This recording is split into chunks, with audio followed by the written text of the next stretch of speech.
আল্লাহ বললেন না মুমিনরা এমন হবে না, তারা যাকাতের ব্যাপারে সক্রিয় কর্ম তৎপর।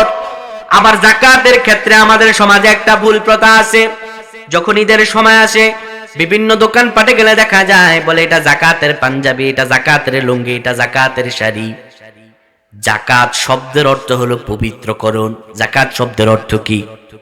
পবিত্রকরণ। যাকাত এটি হলো পবিত্রকরণ। আপনার সম্পদকে পবিত্র করার জন্য যাকাত আপনাকে দিতেই হবে, এটি ফরজ বিধান। শোনো, নিজের বৈধ স্ত্রীর সঙ্গে যদি নিজের ভালোবাসাকে তুমি প্রদান করো, এতে তুমি নিন্দনীয় হবে না, এতে তুমি গুনাহগার হবে না। কিন্তু শোনো, ফামানি বিতাগা ওয়ারা'a যালিকা ফাউলাইকা হুমুল আদুন। কিন্তু আল্লাহ বলেন নিজের বৈধ স্ত্রী ছাড়া অন্য নারীকে যারা কামনা করবে তারা হবে ধ্বংসাশী, আর তাদের জীবনটাকে আমি আল্লাহ তাআলা দুনিয়াও ধ্বংস করে দিব, আখিরাতকেও ধ্বংস করে দিব। নাউজুবিল্লাহ বলেন। সফলতা মুমিন তাদের, সফল মুমিন তারা যারা অনর্থক কথা এবং কাজের মধ্যে নিজেকে জড়ায় না। অনর্থক কথা ও কাজের মধ্যে নিজেকে জড়ায় না। অনর্থক কথা এবং কাজ কি? অনর্থক কথা এবং কাজ হচ্ছে মানুষের নামে গীবত করা, মানুষের নামে শিকায়াত করা, মানুষের নামে মিথ্যা প্রপাগান্ডা ছড়ানো, মানুষকে গালি দেয়া, মানুষকে বাজে নাম ধরে ডাকা। আমার দোকানপাটে বলতে পারবেন না যে জিকির আজগার হয়, ম্যাক্সিমাম দোকানপাটের মধ্যে হচ্ছে গীবত, শিকায়াত, কার ঘরে কে কি করছে, কার বউ কি করছে, কার ছেলে কি করছে। এদিকে নিজের ছেলে ডাইল আর বাবা খায়, সেই দিকে কোনো খবর নাই। মানুষের ছেলে কি করলো না করলো এই নিয়ে তার মাথা ব্যথার কোনো শেষ নাই। এমন ভদ্রলোক নাই আমাদের সমাজে। আল্লাহ তাআলা বললেন মুমিনরা এমন হবে না, অনর্থক কাজ করবে না। অনর্থক কাজের মধ্যে আরেকটা হলো বিয়ের আগে বিয়ে আল্লাহ তাআলা হালাল বিধান দিলেন। নবীজি বলেন আন-নিকাহু মিন সুন্নতি রাসূল, বিয়ে হলো সব নবীদের সুন্নাহ, বিয়ে হলো সব আম্বিয়া কেরামের সুন্নাহ। যত নবীগণ আছেন সবাই বিয়ে করেছেন, তার মানে বিয়ের মূল্যায়ন ইসলামে আছে না নাই? বিয়ে কি হালাল না হারাম? এই হালালটাকে আমরা হারাম বানায় দেই। বিয়ের আগের দিন রাতে অনেক বেশি আওয়াজ দিয়ে গান বাদ্য আমরা বাজাই, এমন আওয়াজ দিয়ে গান বাদ্য বাজাই, বিয়ের আগে এত পরিমাণ গায়ে হলুদে টাকা পয়সা খরচ করে। রাসূলুল্লাহ সাল্লাল্লাহু আলাইহি ওয়াসাল্লাম আবু দাউদের হাদিসে বলেন মান তাশাব্বাহা বিকওমিন ফাহুয়া মিনহুম, যার সাথে যার মুসাব্বা, যার সাথে যার আচরণের মিল কিয়ামতের ময়দানে তার সঙ্গে হবে। গায়ে হলুদ ইসলামে স্পষ্ট হারাম, গায়ে হলুদের ইতিহাস ইসলামে নাই। গায়ে হলুদ এটা হচ্ছে হিন্দুদের কাজ, আর সেই হিন্দুদের কাজের মধ্যে এসে আমরা মুসলমানের ছেলেরা বিয়ের আগের দিন গায়ে হলুদ করে অনেক আওয়াজ দিয়ে গান বাদ্য করে, এত আওয়াজ দিয়ে গান বাদ্য করে তার আওয়াজের চোটে মসজিদের টাইস, মসজিদের ইটগুলো পর্যন্ত থর থর করে কাঁপে। আমি তো বলি আজকে তুমি মসজিদের ইট আর জমিন কাঁপাচ্ছ, মরে দেখো বেটা, কবরে যাওয়ার পরে তোর মাটি কাঁপায়া ছাড়বে। অনর্থক কাজের মধ্যে টাকা ব্যয় করে মেয়ের গায়ে হলুদে লাখ লাখ টাকা লাগাও, মসজিদে দান করার সময় পকেট থেকে ছেঁড়া নোট কোনটা, দোকানে চালানো যাবে না কোন নোটটা, সেই নোটটা দেয়। দান করার সময় টাকা খুঁজে পাওয়া যায় না, কিন্তু অনর্থক কাজের মধ্যে দিয়ে কোন কাজের মধ্যে গেলে নিজের নাম বলবে, কোন কাজের মধ্যে গেলে নিজের নামটা বড় করে বলবে, কোন কাজের মধ্যে গেলে নিজের হারাম কাজের মধ্যে জড়ানো যাবে। মানুষ অনর্থক কাজ করে, অনর্থক কথা বলে গীবত শিকায়াত করে। আল্লাহ বলেন যারা ডাইরেক্ট জান্নাতে যেতে চায় তারা এই কাজ করে না। গায়ে হলুদ হারাম, তারা হারাম হিসাবেই জানে। বিয়ের আগের দিন তারা আওয়াজ করে, কখনো গান বাদ্য বাজায় না, মানুষের নামে গীবত করে না, মানুষকে মন্দ নামে ডাকে না। অনর্থক কথার মধ্যে আরেকটি কথা হলো মানুষকে গীবত নামে ডাকা। দেখবেন মানুষে অনেক লোক আছে বাপের নাম ধরে, দাদার নাম ধরে বিভিন্ন ভাবে বিশ্রী ভাষায় গালাগাল করে ডাকে। নাই বন্ধু বান্ধবরা আছে ডেকে ডেকে বলে কি রে বেটা, মানে অনেক সময় বাবারে তার বাবার নাম ধরে ডাকে, বাজে বাজে গালি দিয়ে ডাকে, বলে শালার বেটা এদিকে আয়। এমন বন্ধু বান্ধব নাই? এটি হলো অনর্থক কথা, মানুষকে গীবত নামে ডাকা। আল্লাহ বললেন এটি মুমিনদের কাজ নয়। আল্লাহ বলেন মুমিনরা কোনোদিনও কাউকে অনর্থক কথা বলে ডাকে না, মানুষের নামে কোনোদিনও গীবত করে না। মানুষের নামে কোনোদিনও শিকায়াত করে না, অনর্থক কাজে কোনোদিনও টাকা পয়সা ব্যয় করে না। আল্লাহ বললেন এটি হলো মুমিনদের 2 নাম্বার গুণ। কয় নাম্বার গুণ? 3 নাম্বার। আল্লাহ বলেন আল্লাযীনা হুম লিয-যাকাতি ফাইলুন। মুমিন তো তারাই যারা তাদের যাকাতের ব্যাপারে সক্রিয় কর্মতৎপর।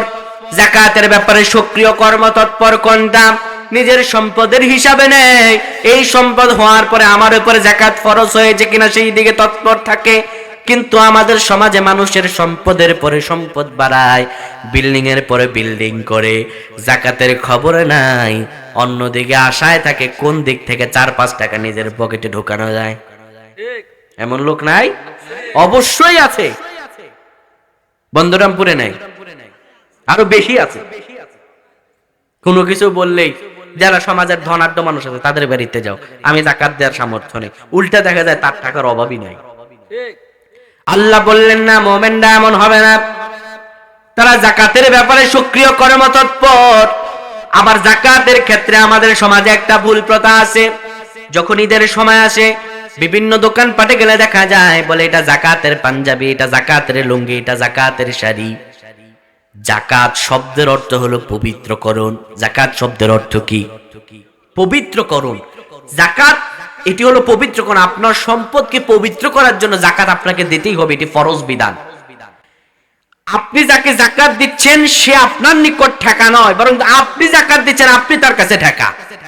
যদি আপনি আপনার সম্পদ অনুযায়ী যাকাত না দেন, আপনার পবিত্র সম্পদ অপবিত্র হয়ে যাবে। নাউজুবিল্লাহ বলবেন না? আপনার পবিত্র সম্পদ অপবিত্র হয়ে যাবে, হারাম হয়ে যাবে, হালাল সম্পদ হারাম হয়ে যাবে যদি যাকাত ঠিক মতো না দেন। যাকাত হলো সম্পদকে পবিত্রকরণের প্রক্রিয়া। এই যাকাতের যে দেখা যায় যাকাতের লুঙ্গি, যাকাতের শাড়ি, এগুলো সব ভণ্ডামি। যাকাত এটি হচ্ছে ইসলামের একটি আপনার মূলধনের বৈশিষ্ট্য, যে ইসলামে সম্পদকে প্রভাবশালী, অসহায় মানুষকে প্রভাবশালী করা, এটি একটি মধ্যস্থকরণ। যাকাত এটি অর্থনীতিতে ইসলামের একটি সুমহান বিষয় প্রকাশ করে। যাকাত আপনি ওই 100 টাকা, 200 টাকা, 20 টাকা এগুলো না দিয়ে একজনকে আপনি সামর্থ্য অনুযায়ী যাকাত দেন। 50,000 টাকা একজনকে ধরাই দেন।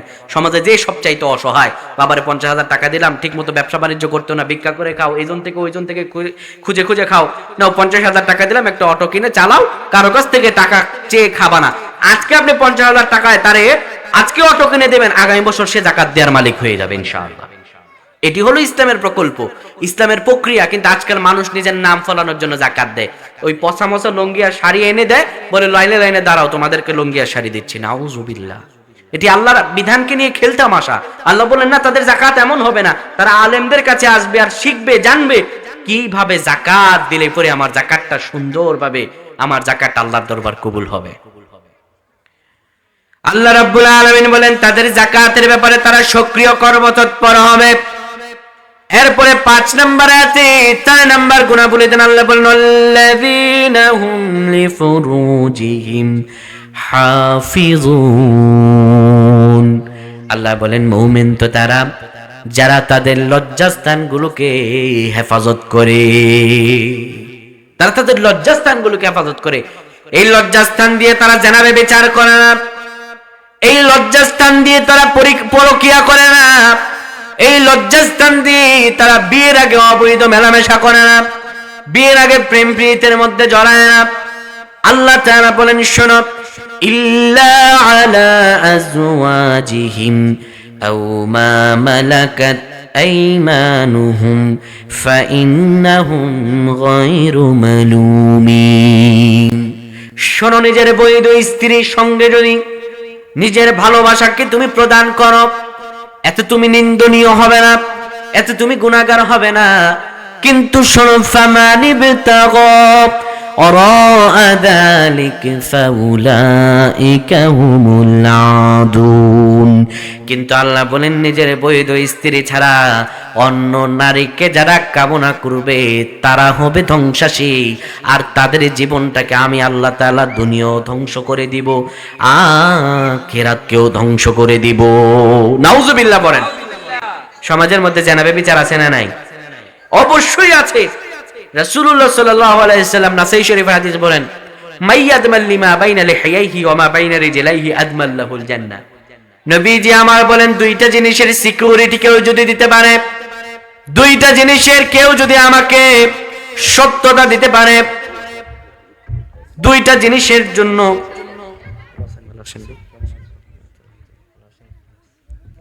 দুইটা জিনিসের শর্ত, দুইটা জিনিসের ওয়াদা যদি দুনিয়াতে কেউ আমারে দিতে পারে, আজমাল্লাহুল জান্নাহ, আমি রাসূলুল্লাহ তাকে জান্নাতের জিম্বাদার হয়ে যাই। কি কি জানেন? মাইয়াদ মাল্লি মা বাইনা লিহিয়াইহি, দুই গালের মধ্যবর্তী স্থান জিহ্বা। এই জিহ্বা দিয়ে দুইটি কাজ করবে না। এক নম্বরে কখনো গালি দেবে না, মিথ্যা কথা বলবে না, মানুষের নামে কথা লাগাবে না, গীবত শিকায়াত করবে না। দুই নম্বরে জিহ্বা দিয়ে হারাম খাবার খাবে না, হারাম খাবার খাবে না, সুদ খাবে না, ঘুষ খাবে না, মানুষ থেকে মেরে খাবে না, মানুষের সম্পদ লুণ্ঠন করার ইন্টেনশন তার মাথায় থাকবে না। যে ব্যক্তি জিহ্বার হেফাজত করার ওয়াদা দেবে, ওয়ামা বাইনা রিজলাইহি, দুই রানের মধ্যবর্তী স্থান লজ্জাস্থান, যেই লজ্জাস্থান দিয়ে সমাজের অগণিত পুরুষেরা, অগণিত ছেলেরা হারাম কাজের মধ্যে জড়িয়ে যায়। বিয়ের আগে অনেক ছেলেরা হারাম রিলেশন করে। হারাম রিলেশনের মধ্যে হলো বিয়ের আগে যতগুলো প্রেম আছে, যতগুলো সম্পর্ক আছে, সব সম্পর্কগুলো হারাম। যারা সেই সম্পর্ক করবে, আল্লাহ তাআলা বলেন যারা জেনার মধ্যে জড়িয়ে যাবে, আল্লাহ তাআলা এই পৃথিবীর বুকে তাদেরকে 3টে শাস্তি প্রদান করবেন। জোরে বলেন কয়টি? আরো জোরে কয়টি? যারা জেনা করেছেন আল্লাহর কাছে তওবা করেন, কিংবা এই ইন্টেনশন আছে আল্লাহর কাছে তওবা করেন। বিয়ের আগে যেই ছেলেরা হারাম রিলেশন অর্থাৎ প্রেমের মধ্যে জড়িত, বিয়ের আগে যেই বোনেরা প্রেমের মধ্যে জড়িত, আপনি বলবেন হুজুর এই কথা কেন বলেন? সমাজের দিকে তাকালে দেখা যায় বেগানা নারী কিংবা যুবতী মেয়েরা বাবা মার অবাধ্য হয়ে অন্য পুরুষের সঙ্গে গিয়ে বিবাহ বন্ধনে আবদ্ধ হয়। কিন্তু এটি হারাম, এটি হারাম, অবশ্যই হারাম। বিয়ের আগে এই প্রেম করলে কিংবা বিয়ের পরে পরকিয়া করলে কিংবা কোনো নারীর সঙ্গে জেনা করলে আল্লাহ আখিরাতে তো শাস্তি দিবেন, এই দুনিয়ার বুকে তার শাস্তি দিবেন 3টা। কয়টা? এক নম্বরে তার হায়াত কমে যাবে। এক নম্বরে কি কমে যাবে? এক নম্বরে হায়াত কমে যাবে, নতুন নতুন রোগ দেখা দিবে। 3 নম্বরে তার চেহারার সৌন্দর্য নষ্ট হয়ে যাবে, আগের মতো নূর চমকাবে না, চেহারার লাবণ্য নষ্ট হয়ে যাবে, ইবাদতে কোনো মজা পাবে না, আমলের মধ্যে কোনো মনোযোগী বসাতে পারবে না। 3 নম্বরে তার অর্থ সম্পদে ভাটা পড়বে, আগের মতো আয় রুজি হবে না। এই 3টি শাস্তি আল্লাহ দুনিয়ার বুকে দিবেন। আর যে যুবকেরা হস্তমৈথুন কিংবা মাস্টারবেশন সহ যে খারাপ কাজগুলো রয়েছে এগুলো করবে, রাসূলুল্লাহ বলেন কিয়ামতের ময়দানে ওই যুবকদের হাতের মধ্যে মায়ের পেটের মধ্যে যেমন গর্ব থাকে, তাদের পেটের মধ্যে এমন গর্ব থাকবে। প্রত্যেকটা হাত ফুটে ফুটে ফুটে ফুটে কিয়ামতের ময়দানে বাচ্চাগুলো বের হবে, আর তাদের হাতগুলো কামড়িয়ে কামড়িয়ে মাংসগুলো খাবে, রক্তগুলো খাবে। তারা সেদিন কিয়ামতের ময়দানে এত পরিমাণে জেনা করার জন্য শাস্তি পেয়ে এত পরিমাণে চিৎকার করবে, রাসূলুল্লাহ বলেন তাদের চিৎকার যদি জমিনে শোনা যেত, এই পৃথিবীর বুকে যদি তাদের চিৎকার এনে দেওয়া যেত, তাহলে ইসরাফিলের আর সিংহায় ফুৎকার লাগতো না, তাদের মুখের চিৎকারে আসমান আর জমিন ফেটে ফেটে যেত। তাদের চিৎকারে এত শাস্তি তাদেরকে দেয়া হবে, তাদের চিৎকারে পৃথিবী নষ্ট হয়ে যেত, কিয়ামত শুরু হয়ে যেত। আল্লাহু আকবার। তাহলে চিন্তা করেন কত শাস্তি। আল্লাহ বলেন 4 নাম্বার গুণ, ওয়াল্লাযীনা হুম লিফুরুজিহিম হাফিজুন, এই মুমিনরা তাদের লজ্জাস্থান দিয়ে কোনো অপরাধ করবে না, খারাপ কাজের মধ্যে জড়াবে না, জেনার মধ্যে জড়াবে না, বিয়ের আগে কোনো অবৈধ রিলেশনে জড়াবে না, বিয়ের পরেও কোনো রিলেশনে জড়াবে না। যদিও জড়া এখনই তওবা করে ফেলবে। আল্লাহ বলেন যদি জড়িয়ে যাও আর তওবা না করো, ফাউলাইকা হুমুল আদুন, তোমরা হয়ে যাবে ধ্বংসাসী, এই দুনিয়াও শেষ আখিরাতও শেষ। আল্লাহ বলেন মুমিনরা যারা তারা লজ্জাস্থান হেফাজত করবে, আর যারা লজ্জাস্থান হেফাজত করবে আমার রাসূলুল্লাহ বলেন তাদের জন্য আমি জান্নাতের জিম্বাদার হয়ে যাব। এটি হচ্ছে মুমিনদের গুণ। অসংখ্য এখানে আরো প্রায় 2-3টা মুমিনদের গুণ রয়েছে, কিন্তু আমার একটা আদত হচ্ছে, যেহেতু এখানে আমার চাচাই হন আব্দুল সালাম বিপ্লবী সাহেব, আমার পার্শ্ববর্তী বাড়ি, আমার বাড়ি শাহপুর, ওনার বাড়ি লালপুর, আবার আমাদের আত্মীয়তার সম্পর্ক আছেন, তো উনি আমার ওস্তাদ সমতুল্য, আমার মুরব্বী মানুষ, সেক্ষেত্রে ওনাকে বসিয়ে রেখে কথা বলার রীতিমতো বেয়াদবি। তো সেক্ষেত্রে আজকের আমি আলোচনা এইটুকুতেই সমাপ্তি টানলাম। আরো মুমিনদের আরো প্রায় 2টা থেকে 3টা গুণ রয়েছে, এই 3টা গুণ অর্জন করতে পারলে আল্লাহ বলেন উলাইকা হুমুল ওয়ারিসুন, এরা হচ্ছে ওয়ারিস। এরা কি? ওয়ারিস। কিসের ওয়ারিস? আল্লাযীনা ইয়ারিসুনাল ফিরদাউস, এরা হচ্ছে ফিরদাউস, জান্নাতের মধ্যে সবচাইতে বড় যে জান্নাতটা, সেই জান্নাতের উত্তরাধিকারী তারা। তারা মরতে দেরি হবে, আল্লাহ জান্নাতে তারা ঢুকতে দেরি হবে না। সুবহানাল্লাহ।